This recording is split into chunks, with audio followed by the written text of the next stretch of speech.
Hello everyone, it's Shane Kanto, your Wasteland reviewer, and I'm here to review the new documentary, What the Hell Happened to Blood, Sweat, and Tears?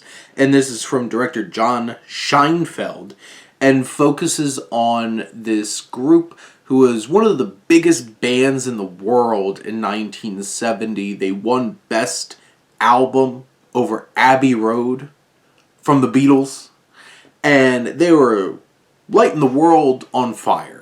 They were a band who I'm aware of their music and really enjoyed their music. I'm really into classic rock music. They have the same kind of vibe as Chicago, of bringing that kind of big horns, big band kind of feel to classic rock music at the time, that rock and horns connection. And they were such a big deal, and this film does a great job of capturing that perspective, laying that groundwork for the overall story, which was that Blood, Sweat, and Tears were allowed to be the first band to cross the Iron Curtain and go perform in Romania. And this film, which does its duty as a documentary to set up their legacy and their backstory and what makes them significant, leading up to this story, which is done in such a fascinating way, it is quite the intriguing roller coaster ride of emotions that you go on with this band, who is being forced to censor themselves for the Romanian government because apparently they incited too many people to start acting like they want freedom. And how does Blood and Sweat and Tears react to that? Not exactly how the Romanian government thought they would or would have hoped they would.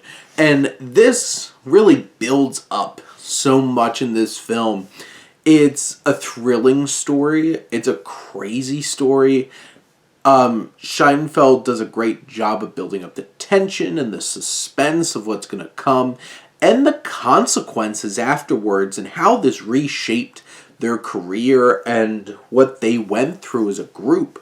And I had no idea that this is such an experience that kind of helped pull this band towards their end and had this much of a significance in the landscape of what music could be at the time and what music could potentially do for people that are being oppressed and repressed by their government.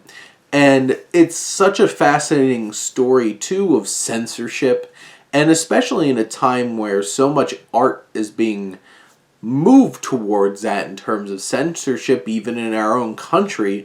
This is a fascinating thing to see, what these strong powers of government can do to try to repress their people and hide away this art.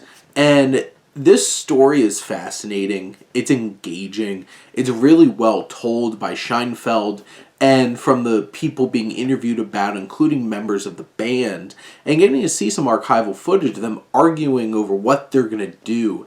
And the way that this builds, there seems to be like this espionage elements and how they got away with certain things. It's such a fascinating story and so unexpected when I went in going to watch this documentary, which I just kind of thought would be like, well, this is a rise and fall of Blood, Sweat, and Tears. It is that, but it's a much more fascinating story than you could ever imagine. And this is a worthwhile and engaging documentary that does a great job of telling the story and adding the weight that it deserves. But those are my thoughts on what the hell happened to Blood, Sweat, and Tears. Let me know what you think, and let's talk some movies. But thank you as always for tuning in and supporting your Wasteland reviewer.